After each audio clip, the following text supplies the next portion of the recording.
Olá, muito bom dia. Obrigado mais uma vez pela sua companhia.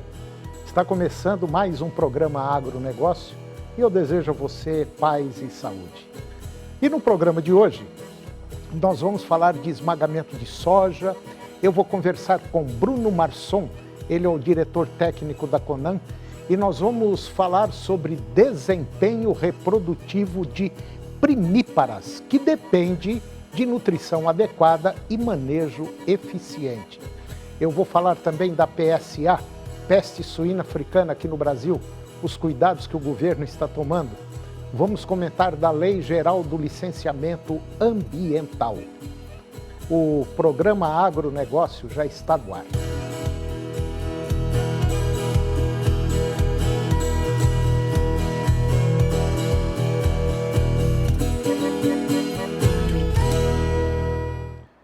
Eu começo o programa de hoje falando sobre PSA, peste suína africana. Mantendo a atenção do setor à blindagem sanitária, a Associação Brasileira de Proteína Animal, a BPA, ela lançou uma nova etapa da campanha Brasil Livre de PSA, uma iniciativa voltada à manutenção dos cuidados para a proteção da suinocultura no país contra riscos de introdução da peste suína africana em território nacional. A campanha ela conta com vídeos para difusão por meios digitais e destaca questões básicas de cuidados para quem viaja ao exterior e para quem é produtor de suínos. Os cuidados incluem não trazer qualquer tipo de produto à base de carne suína na bagagem após visita a outros países, o que é, inclusive, proibido pelas autoridades brasileiras. Atenção à alimentação de água dos plantéis, a proibição de visitas e a higienização total de roupas e sapatos após viagens. Veículos que acessem as propriedades também devem passar por descontaminação.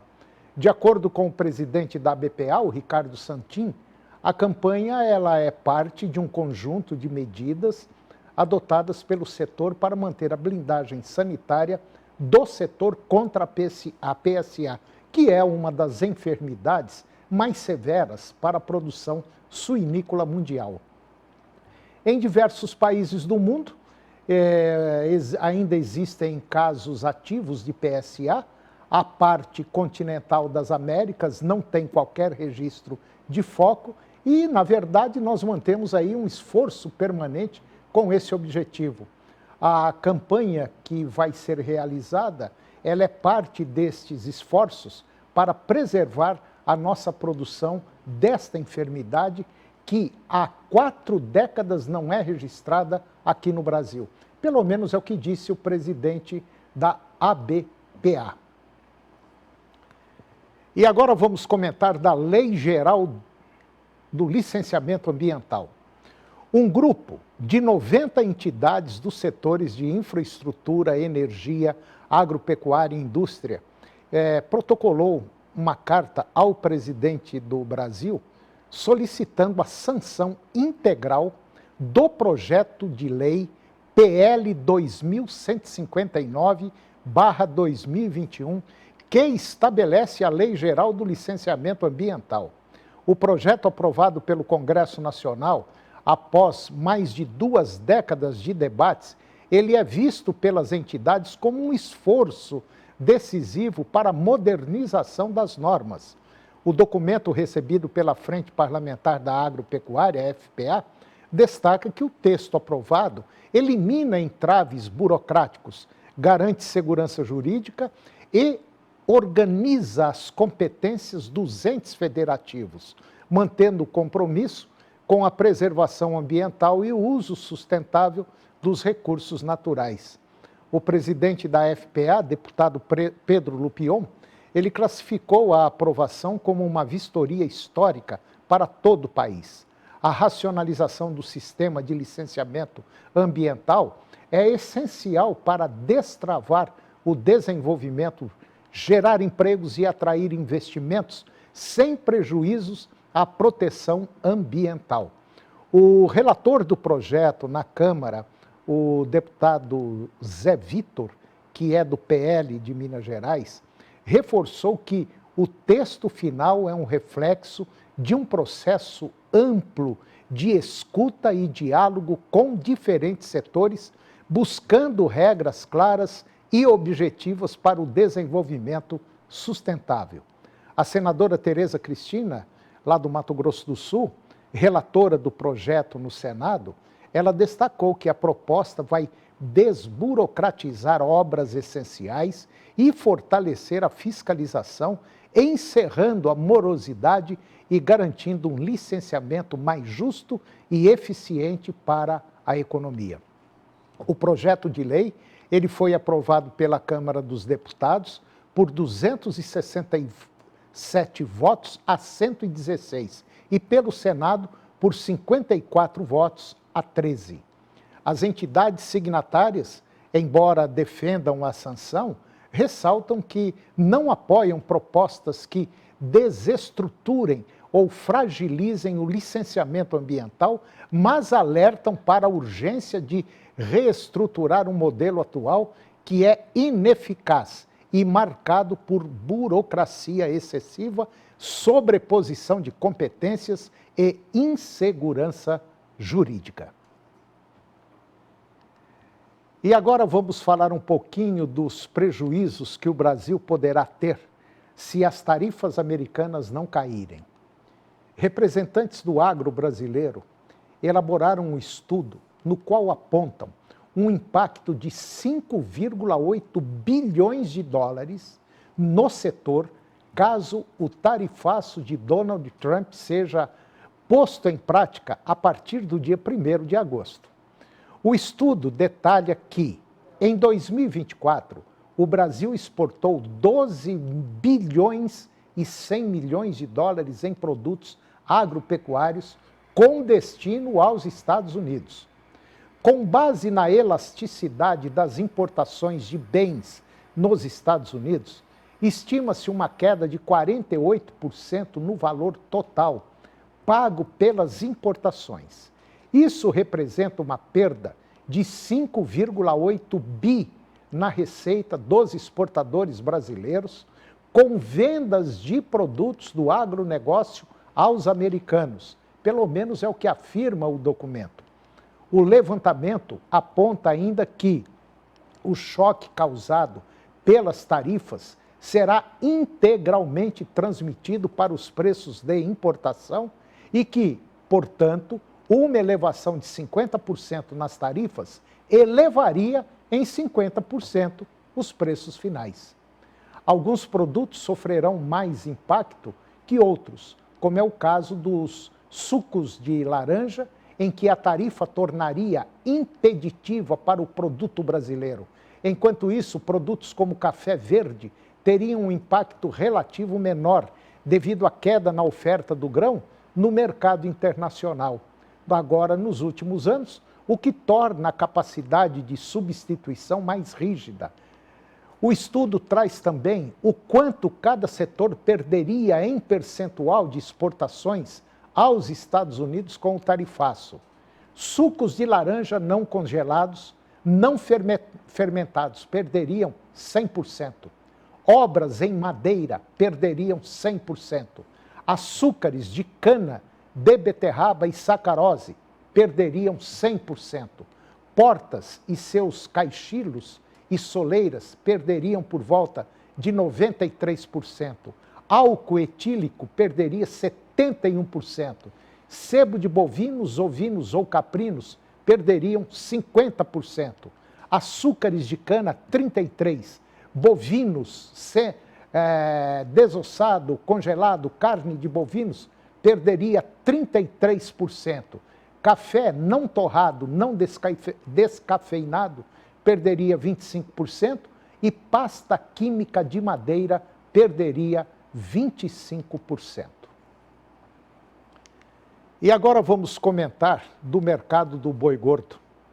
Desde o início de julho, o mercado do boi gordo ele vem sendo pressionado por quedas nos preços até atingir o fundo, no último dia 28. Mas, ao longo da última semana, o movimento de desvalorização perdeu força e recuperou 0,7%.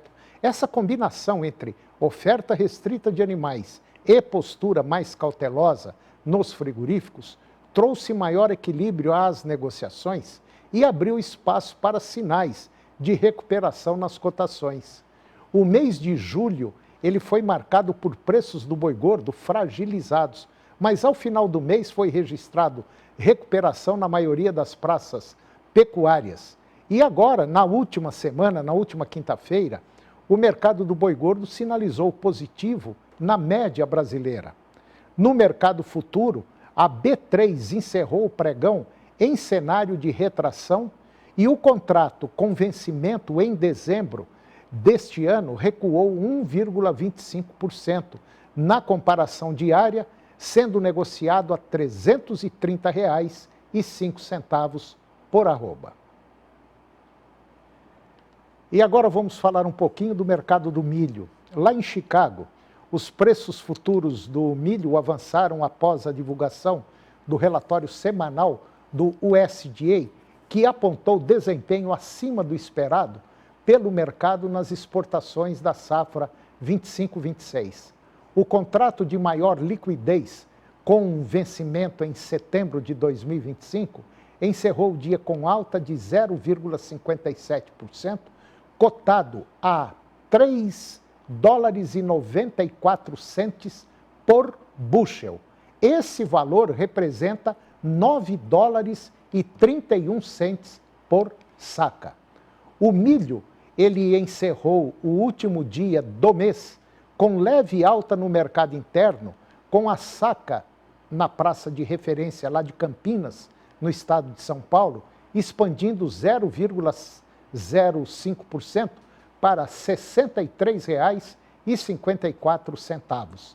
Já na Bolsa, o mercado acompanhou as movimentações de Chicago, finalizando a semana com alta sutil. O contrato com vencimento em setembro de 2025 encerrou o pregão regular cotado a R$ 66,83 por saca, um leve incremento de 0,7% em relação ao dia anterior. No mercado da soja, a situação requer alguns cuidados. Na Bolsa de Chicago, os contratos da soja, eles encerraram na última semana em queda, acumulando baixas pelo quinto dia consecutivo. E o relatório semanal do USDA apontou bom desempenho nas exportações da oleaginosa, mas a ausência da China nas compras recentes permanece pesando sobre as cotações. Além disso, o grão também ele foi influenciado pelas perdas do óleo de soja, afetado pelo desempenho negativo do petróleo. O contrato com vencimento em agosto de 2025 apresentou declínio de 0,62%, encerrando o dia cotado a $9,61 por bushel. Esse valor representa $21,19 por saca, apresentando o menor nível desde abril. No mercado interno da soja, a referência lá em Paranaguá, no estado do Paraná, registrou alta na última semana, com valorização de 0,17%, encerrando o dia com a saca negociada a R$ 138,22. O dólar finalizou em viés de alta na B3 e o contrato com maior liquidez, agosto agora, fechou o pregão com R$ 5,60, uma alta de 0,67%. E no mercado interno da soja, a referência de Paranaguá, no Paraná, registrou alta na última semana, com valorização de 0,17%, encerrando o dia com a saca a R$ 138,22. E o dólar finalizou em viés de alta na B3 e o contrato com maior liquidez fechou a R$ 5,60, uma alta de 0,6%. E depois do intervalo eu vou conversar com Bruno Marson. Ele é diretor técnico da Conan e nós vamos falar sobre desempenho reprodutivo de primíparas, que depende da nutrição adequada e também no manejo eficiente. Nós voltamos já, é um minuto só.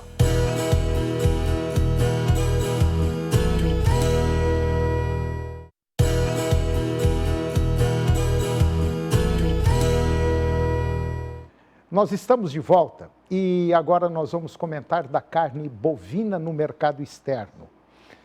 Frigoríficos e exportadores brasileiros estão articulando uma estratégia conjunta para minimizar os impactos e redirecionar a carne brasileira para o mercado asiático, especialmente China, Hong Kong, Vietnã, Filipinas e Indonésia.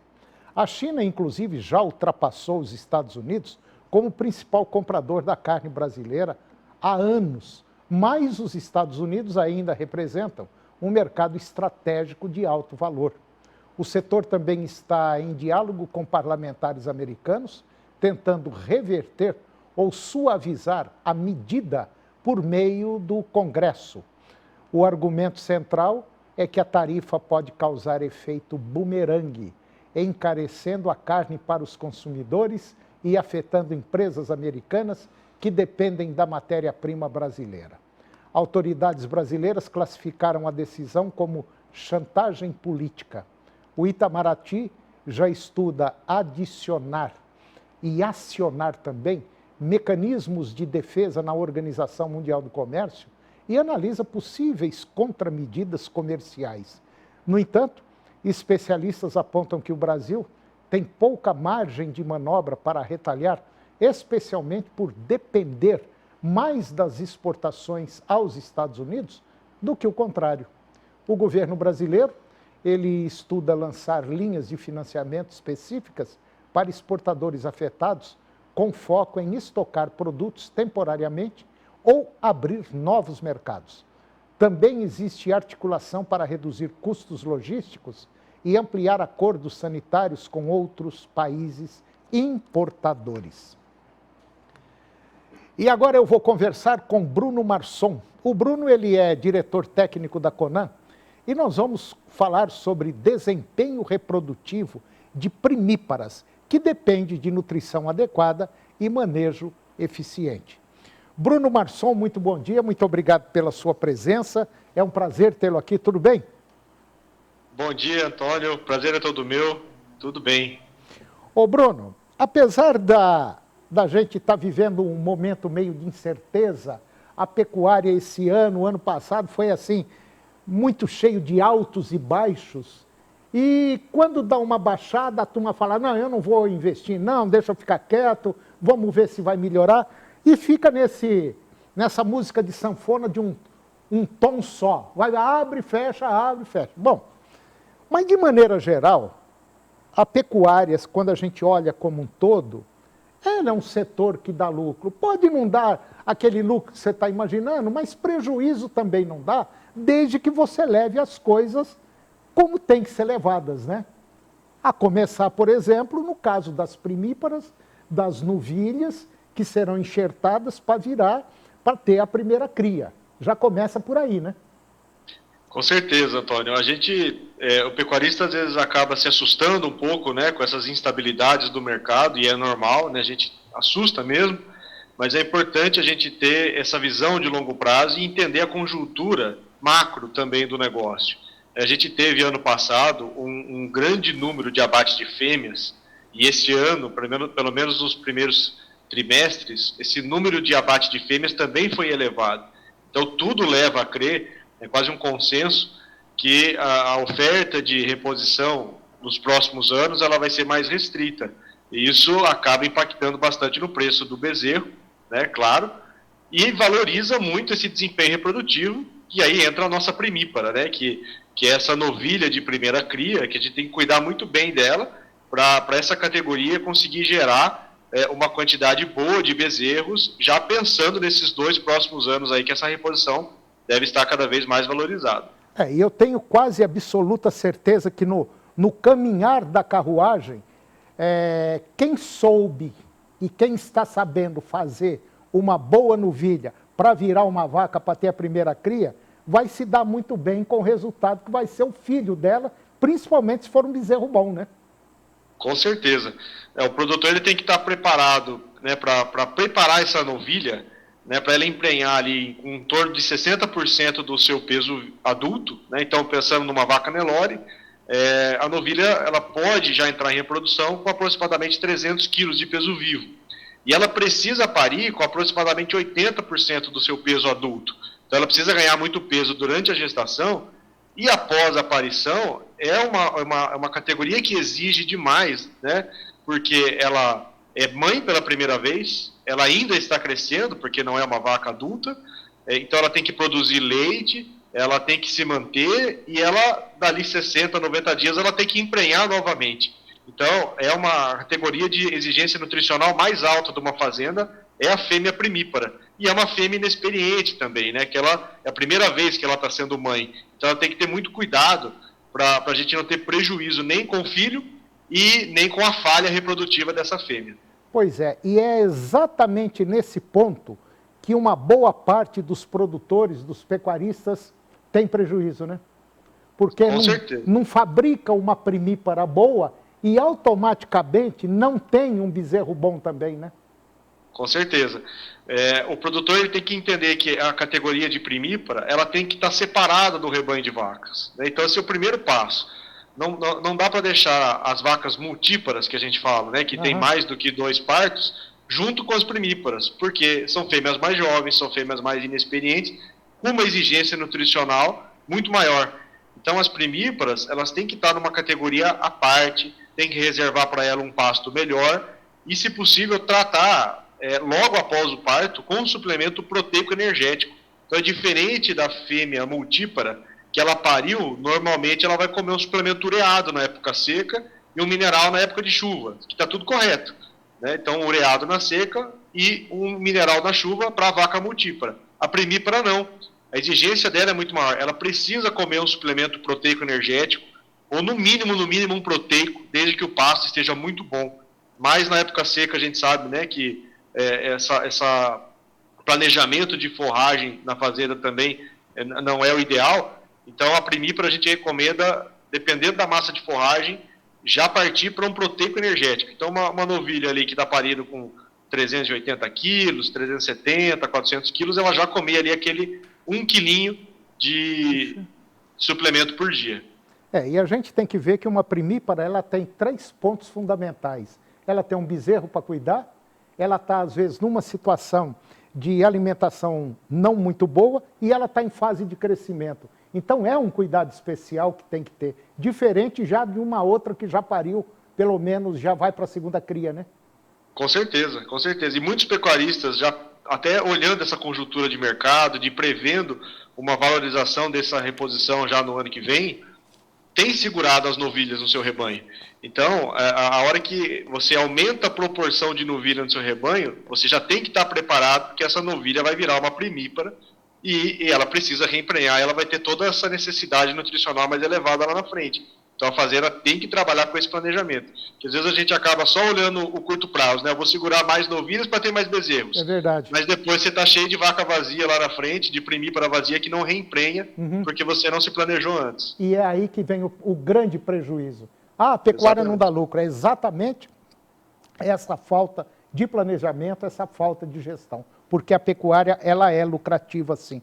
Pode, às vezes, como tem acontecido nesses últimos anos, não ser aquilo que você imagina, mas dentro de um planejamento bem feito, pelo menos com quem a gente conversa e segue esses protocolos, vamos dizer assim, administrativos, os resultados são positivos, né, Bruno? Com certeza, Antônio. Você tendo um planejamento muito bem desenhado, as posições tomadas, né, do mercado, inclusive com proteções, né, sim, claro. A gestão do negócio na sua mão, a pecuária é um excelente negócio. É verdade. E para isso tem aí todas as empresas, por exemplo, a Conan é uma delas, é uma empresa de nível nacional, uma empresa que já está no mercado há muitos anos. Senta com o técnico, bate um papo, traça um planejamento, uma planilha e toca e vai embora. Pode ter certeza absoluta. Nós vamos ainda ter resultados excelentes, principalmente com bezerro. Pode ter certeza absoluta disso. Bruno Marçom, diretor técnico da Conan, mais uma vez, muito obrigado pela sua presença. Conversa boa, passa rápido. Muito bom. Um grande abraço, Bruno. Obrigado. Um abraço, Antônio. Eu que agradeço. E o programa de hoje chegou ao fim. E eu termino o nosso programa com a seguinte frase: necessitamos sempre de ambicionar alguma coisa. E quando alcançada, não nos torna sem ambição. Muito obrigado pela sua companhia, que Deus os abençoe e até o próximo programa.